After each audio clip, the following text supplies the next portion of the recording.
In 1823, President James Monroe introduced one of the most important foreign policy decisions in American history. It became known as the Monroe Doctrine. The doctrine said the United States never had and never would take part in any war between the European powers. At the same time, it warned the Europeans against interfering in the Western Hemisphere. Monroe declared that the Americas are not to be considered as subjects for future colonization by any European powers. Historian Harlow Giles Unger says the Monroe Doctrine marked the end of the colonial era. The United States now considered the entire Western Hemisphere our sphere of influence, that we will keep out of their affairs, but they must keep out of our affairs.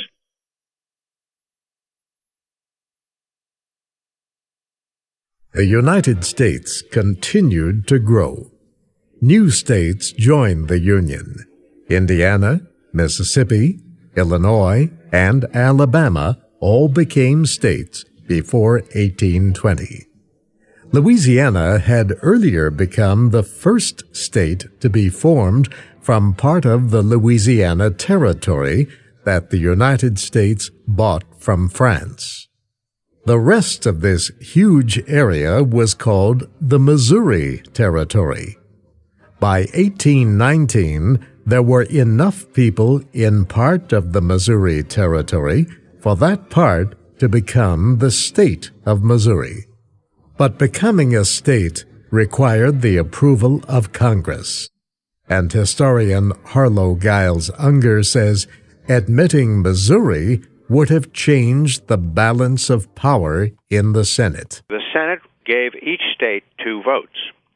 And by convention, since the signing of the Constitution, the Senate was evenly divided between slave states and non-slave states. So the admission of Missouri would have added a slave state to the Senate and left the northern non-slave states as a minority, and they were not going to accept this.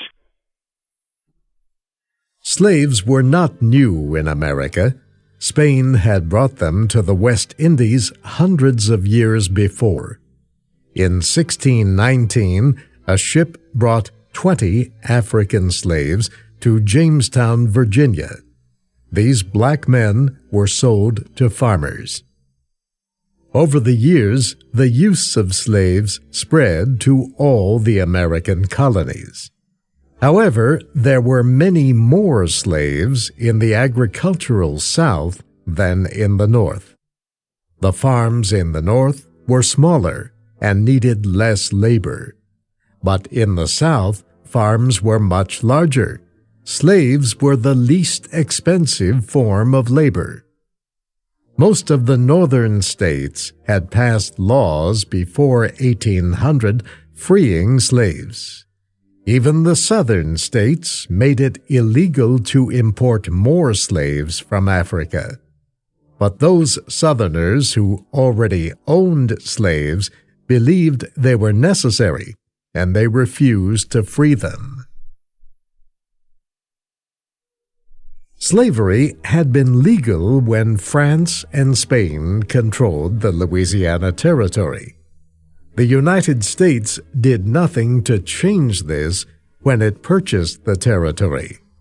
So slavery was permitted in the Missouri Territory at the time Missouri asked for statehood. A New York congressman, James Talmadge, offered an amendment to Missouri's request to become a state. Talmadge proposed that no more slaves be brought into Missouri and that the children of slaves already there be freed at the age of 25. His proposal started a debate that lasted a year. Supporters of Talmadge argued that his proposed amendment was constitutional. The Constitution, they said, gave Congress the right to admit new states into the Union. This also meant, they said, that Congress could refuse to admit new states unless these states met conditions demanded by Congress. Supporters of the amendment also said small farmers of the North and East could not compete with the Southern farmers and the free labor of slaves. They argued that these Northern and Eastern farmers had as much right to the land of Missouri as anyone else. The Louisiana Territory had been paid for by the taxes of all Americans. Those opposed to slavery also argued that slave-holding states would be given too great a voice in the government if Missouri joined them. Under the Constitution, only 3 out of every 5 slaves were counted in the national population. The census, taken every 10 years, is used to set the number of members for each state in the House of Representatives. In the House, unlike the Senate, the number of votes that a state has is based on its population. In the past, each time a slave state was admitted to the Union, a free state had also been admitted. Harlow Giles Unger explains what the supporters of the amendment may have been thinking. The problem basically was not so much a moral problem from their point of view. It was much moral as it was economic, because the northern states could not compete with southern states. Northern states paid their labor by the piece. In the South, slave labor was free of charge. So the South had a tremendous economic advantage. They could produce goods at much lower cost than the North. And the advent of a majority in the Senate would have tilted the balance of power. Southerners had an answer for each argument of those supporting the Talmadge Amendment. They agreed that Congress had the constitutional right to admit or reject a state. But they said Congress did not have the right to make conditions for a territory to become a state. William Pinckney of Maryland argued that states already in the Union had joined without any conditions. If Congress, he declared, had the right to set conditions for new states, then these new states would not be equal to the old ones. The United States would no longer be a union of equal states. The debate was intense on both sides. The House of Representatives passed the Missouri bill with the Talmadge Amendment, but the Senate rejected it. The people of Missouri would try again for statehood when the new Congress met in 1820. By this time, another free state was ready to enter the Union. Maine, with the permission of Massachusetts, asked to become a separate state. The Senate joined the Maine bill with the one for unconditional statehood for Missouri. Senators refused to separate the two, and so they continued to debate about conditions for statehood and slavery. Finally, Senator Jesse Thomas of Illinois offered a compromise. He said Maine could be admitted as a free state and Missouri as a state permitting slavery. But he said that no other state allowing slavery could be formed from the northern part of the Louisiana Territory. Many Southerners were not satisfied.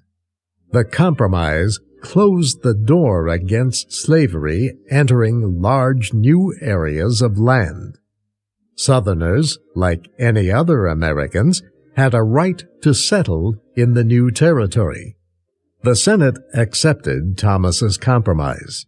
Congress approved statehood for both Missouri and Maine.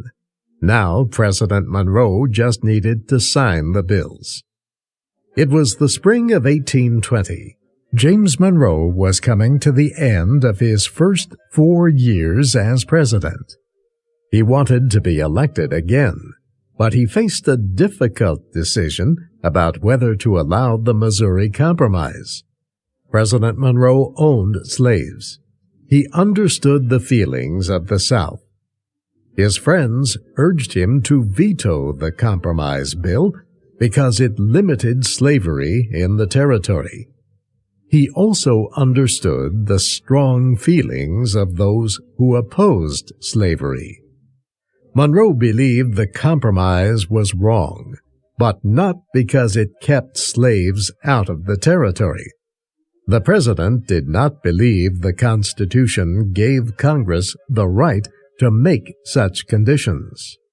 Monroe even wrote a veto message explaining why he could not approve the compromise, but in the end he did not use his veto. He believed there might be civil war if he rejected the compromise. So Monroe signed the bill. Missouri had permission to enter the Union as a slave state. The crisis seemed to end, but a few months later, a new problem developed. Missouri wrote a state constitution that it sent to Congress for approval. One part of this constitution did not permit free black men to enter the state. A number of lawmakers in Congress immediately opposed the state constitution. They said it violated the United States Constitution. The United States Constitution said citizens of each state had the same rights as citizens of each of the other states. And since free black men were citizens of some states, they should have the right to be citizens of Missouri. The debate lasted several months. Former House Speaker Henry Clay finally proposed a compromise that both sides accepted. Missouri could become a state if its legislature would make this promise. It would never pass any law that would violate the rights of any citizen of another state. This second compromise ended the dispute over slavery in Missouri and the Louisiana Territory.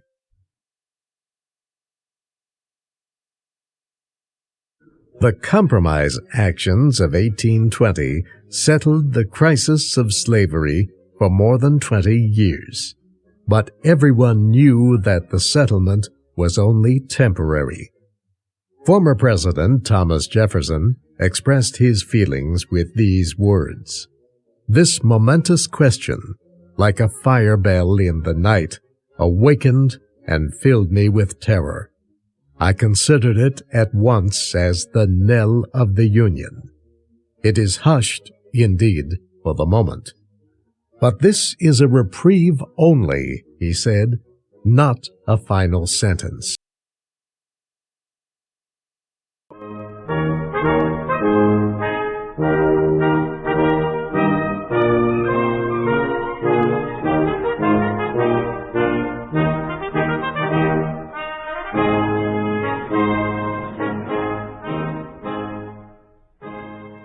Thank you for watching.